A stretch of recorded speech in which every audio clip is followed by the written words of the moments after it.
You spend your whole life building a strong foundation so your children can reach the stars. You never expect them to kick the ladder away while you're still standing on it. My kids told me to lose their numbers. So, I did, and I called my lawyer instead. My name is Arthur Pendleton. For 40 years, I ran Pendleton Contracting, a mid-sized commercial construction firm in the heart of suburban Pennsylvania. I worked 60-hour weeks, breathed in drywall dust, and ruined my knees on concrete floors, all so my family would never know the sting of an unpaid bill. My wife, Martha, was the warm center of our universe. When she passed away from ovarian cancer 12 years ago, the light in our 4-bedroom colonial house went out. All I had left were our 2 children, Holly and Derek. I made a classic widow's mistake. I tried to compensate for the gaping hole Martha left by pouring everything, my time, my energy, and especially my wallet, into the kids. Holly, now 34, had always possessed a taste for the finer things. When she married Gregory, a junior wealth manager who sneered at my calloused hands but had no problem letting those hands sign the check for their $80,000 wedding, I bought them a generous starter home. A starter home that, somehow, required a $2,000 monthly supplement from me, because Gregory's bonuses never quite matched his extravagant taste in imported cars. Derek, 31, was my dreamer. He was a perennial entrepreneur who scoffed at the idea of a 9-to-5 job. Over the past decade, I had funded 3 of his tech startups. There was the app for dog walkers, the artisanal subscription box service, and, most recently, a crypto-adjacent venture that I didn't understand but threw $50,000 at anyway, because Derek promised it was the one that would make him a millionaire. I loved them. I worried about them. And yes, maybe I hovered. I called them every Sunday evening, a tradition Martha had started when they first went off to college. I wanted to know how Holly's garden was doing, if Gregory got his promotion, and if Derek had finally secured a second round of funding. The fracture didn't happen overnight. It was a slow, agonizing accumulation of unreturned texts, hurried goodbyes, and exasperated sighs. But the final break? That happened on a bleak Sunday in November. It was the 12th anniversary of Martha's passing. The house felt particularly large and silent that day. The grandfather clock in the hallway ticked like a hammer against an anvil. I needed to hear my children's voices. I called Holly. It went to voicemail. I called Derek. Also, voicemail. An hour later, my phone buzzed. It was a FaceTime call from Holly. I answered eagerly, adjusting my glasses. The screen flickered to life, showing Holly and Derek sitting side by side on Holly's pristine white leather sofa. Gregory was in the background, nursing a glass of scotch, pointedly looking away. "Hi, kids," I smiled, the ache in my chest easing just a fraction. "I was just thinking about your mother. Was hoping we could—" "Dad, we need to talk," Holly interrupted. Her voice was flat, devoid of the usual melodic tone she used when she needed a favor. She didn't look at the camera. She looked at a spot just off screen. "Sure, sweetheart. What's on your mind?" Derek leaned forward, rubbing his temples like I was a client who was wasting his time. "Dad, this is getting to be too much. The calls, the texts, the constant checking in." I blinked, genuinely confused. "I call you once a week, Derek. Occasionally twice if there's news." "It's not just the frequency, Arthur," Gregory called out from the background, not even bothering to use the word dad. "It's the pressure, the emotional weight. You're suffocating them." I felt a hot prickle of indignation at Gregory's interference, but I kept my eyes on my children. "Holly, is that how you feel?" Holly crossed her arms, defensive. "Look, Dad, we have our own lives. I have my Pilates studio to manage. Gregory's career is demanding, and Derek is in a crucial phase of his seed round. We don't have the bandwidth to constantly manage your loneliness. You need to get some hobbies, join a country club, find a girlfriend. Manage your loneliness." The words hit me like a physical blow. "I'm not asking to be managed," I said. my voice dropping to a gravelly whisper. I'm asking to be a part of your lives. Well, it feels like an obligation, Derek snapped. Every Sunday, it's the same interrogation. We're adults, Dad. We need space, a lot of it. So, what are you saying? My hands began to shake, just slightly. I gripped the edge of my oak desk. Holly sighed, the kind of heavy, put-upon sigh a teenager gives a nagging parent. We're saying, please, stop calling us, stop texting every time you see an article you think we'd like. Just stop. Give us some breathing room. When we're ready to connect, we will reach out to you. And they wanted me gone, not dead, just out of sight and out of mind, tucked away in my empty house so they could live their perfectly curated lives without the ghost of their grieving father dragging them down. I see, I managed to say. The screen was blurring. It's for the best, Dad, Derek said, already reaching for the button to end the call. We just need a break. We'll talk to you when things settle down. Wait, I said. They paused. I looked at my daughter, who was wearing a $400 cashmere sweater I had bought her for her birthday. I looked at my son, who was using a laptop I had replaced 3 months ago when he spilled coffee on his old one. I understand, I said quietly. If space is what you want, space is what you will get. Goodbye. I didn't wait for them to hang up. I ended the call. I sat in the dim light of my home office for hours. The silence in the house was no longer just empty. It was oppressive. It was a suffocating, heavy blanket. They had stripped me down to nothing but a wallet with a heartbeat. As the shock wore off, the grief set in, followed by something entirely different. A slow, smoldering heat began to build in my chest. They wanted me to stop calling. But strangely, they hadn't mentioned anything about stopping the automatic transfers. Holly hadn't said a word about cutting off the $2,000 monthly mortgage supplement. Derek hadn't suggested I freeze the business credit card he was an authorized user on. They didn't want me. They just wanted my money. All right, I whispered to the empty room. You want me out of your lives? Consider it done. I am a man of my word. When my children asked me to stop calling, I stopped, completely, cold turkey. The first week was agonizing. Every time my phone chimed, my heart leapt into my throat, hoping it was an apology, a retraction, a sign that they had spoken in anger and regretted it. It was never them. It was spam calls, weather alerts, emails from the local hardware supply. Thanksgiving came and went. I cooked a small turkey for myself, sat at the head of the long, empty cherrywood dining table, and raised a glass to Martha. My phone remained silent. By the time December rolled around, the agonizing pain had crystallized into a cold, hard resolve. I logged into my banking portal.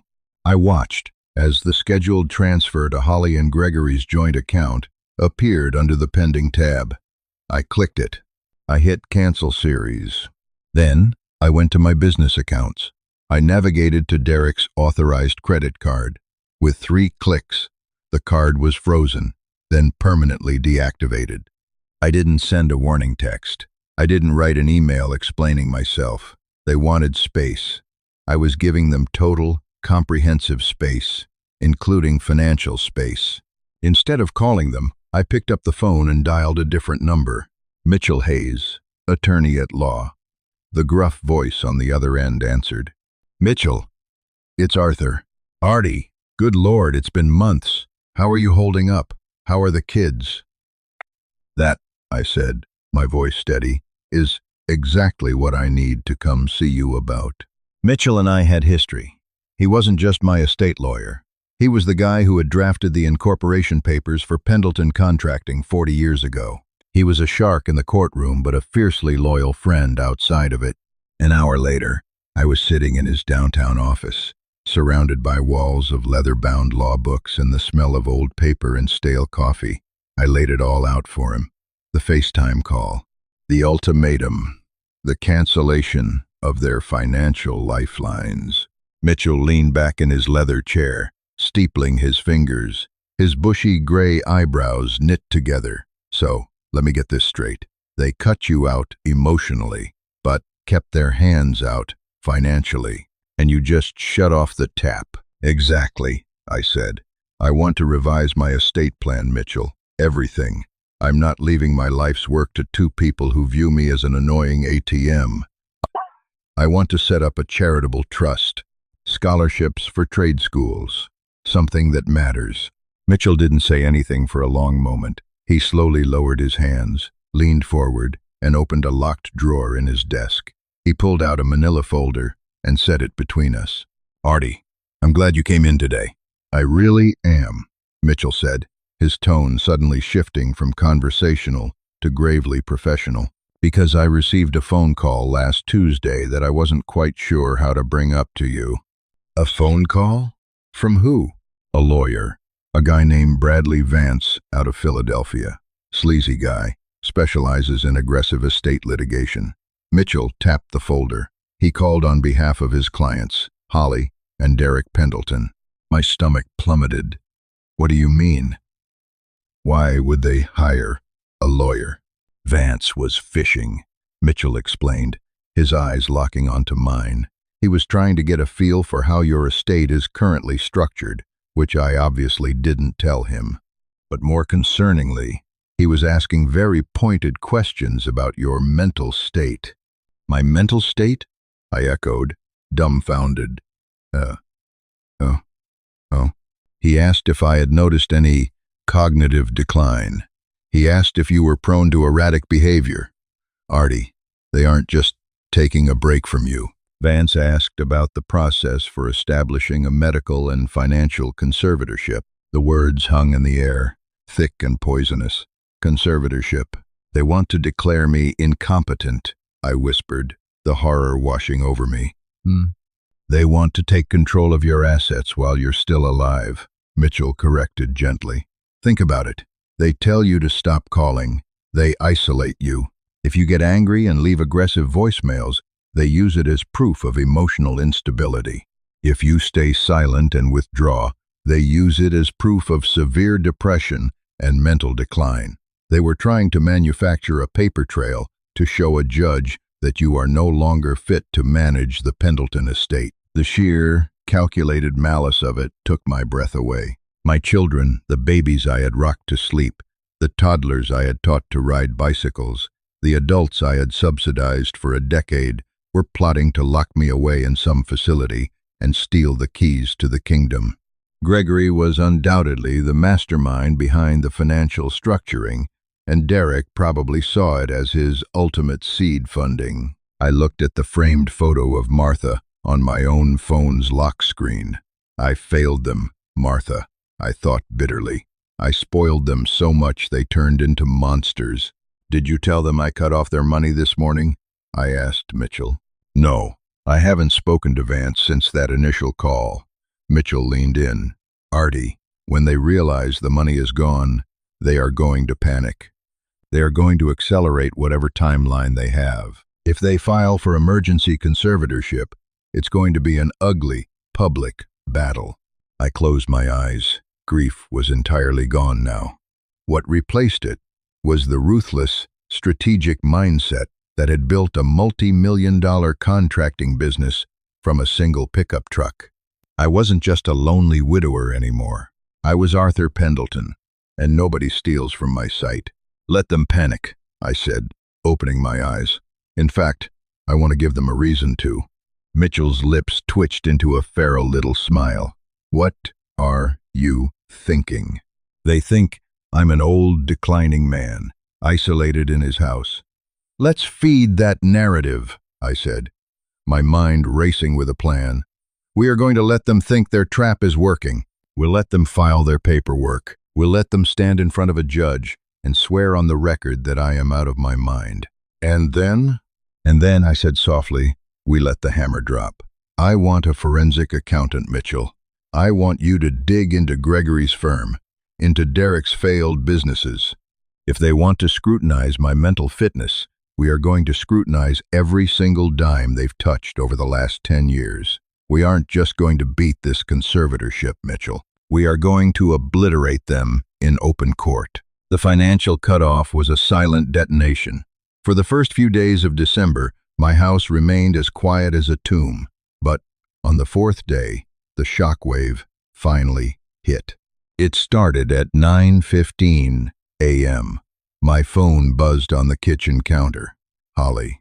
I stared at the screen as it rang, vibrating against the granite. It stopped, then immediately started again. Holly.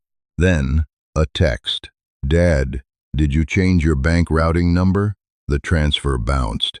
10 minutes later, another call. Derek. Then a flurry of text messages. Dad, my card is declining. Dad, call me. Dad, this isn't funny. I have a server hosting bill due today. I picked up the phone, unlocked it, and turned the ringer completely off. I placed it inside the kitchen drawer next to the silverware. They had explicitly asked me to stop calling, to stop texting, to give them space. I was merely respecting their boundaries with malicious compliance. Meanwhile, Mitchell had moved with the ruthless efficiency I paid him for. He brought in Sarah Jenkins, a forensic accountant, who looked like a mild-mannered librarian but operated like a bloodhound. With my authorization as the primary account holder and guarantor on their various debts, Sarah began pulling on the loose threads of my children's lives. What she unraveled over the next 2 weeks made me physically sick. Let's start with your son-in-law, Sarah said one Tuesday afternoon, spreading a stack of highlighted bank statements across Mitchell's mahogany conference table. Gregory isn't just living beyond his means. He's drowning. That $2,000 a month you were sending for their mortgage supplement, it wasn't going to the house. The house is heavily leveraged with a secondary HELOC. Gregory has been funneling your money into a high-risk options trading account to cover massive margin calls. He is roughly $200,000 in the hole. I stared at the numbers, the black and white proof of a decade of lies. And Derek? Sarah sighed, tapping a different folder. Derek is worse. His new crypto venture isn't a startup. It's dangerously close to a Ponzi scheme. He's taken capital from private investors, but instead of developing a platform, he's been using incoming funds to pay off early investors and fund his own lifestyle. The walls are closing in on him. He owes very angry, very litigious people a lot of money. Suddenly, the conservatorship plot made terrifying sense. It wasn't just about greed. It was about sheer, unadulterated desperation. If they could get me declared legally incompetent, Gregory and Derek could liquidate my commercial real estate holdings, empty my retirement accounts, and bail themselves out before they ended up in federal prison. They needed me out of the way, and they were willing to destroy my dignity to do it. 3 days before Christmas, their desperation boiled over into a coordinated attack. I was sitting in my living room, working on a Sunday crossword puzzle. I calmly walked to the front door and opened it before they could knock. "Arthur Pendleton?" the older officer asked, resting his hand casually on his duty belt. "That's me. How can I help you, officers?" "We received a call for a welfare check," the officer explained, stepping inside as I gestured them in. "Your daughter and son contacted the station. They stated you've been extremely erratic, paranoid, and completely cut off all contact.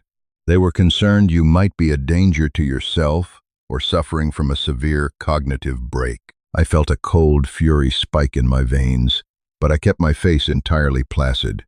"I appreciate you checking in, officers. Can I offer you some coffee? As you can see, I am perfectly fine." I invited them into the kitchen. The house was immaculate.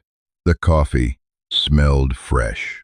I showed them the crossword puzzle I had been completing in pen. "To be completely transparent with you," I said softly, adopting the tone of an embarrassed but understanding father, "my children and I had a falling out over finances. I cut off their allowances, and unfortunately, they are retaliating. I am completely sound of mind." The officers exchanged a knowing look. They deal with domestic squabbles every day. "We understand, Mr. Pendleton. Sorry to bother you. You have a good evening." As they pulled out of the driveway, I checked the Ring camera footage on my iPad. Sure enough, parked 3 houses down, barely visible in the streetlights, was Gregory's black Audi. Holly and Derek were sitting inside, watching, waiting for the police to drag their demented father out in an ambulance. The next morning, the trap snapped shut. A process server knocked on my door and handed me a thick manila envelope. It was a petition for an emergency conservatorship filed in the Montgomery County Probate Court by attorney Bradley Harrison.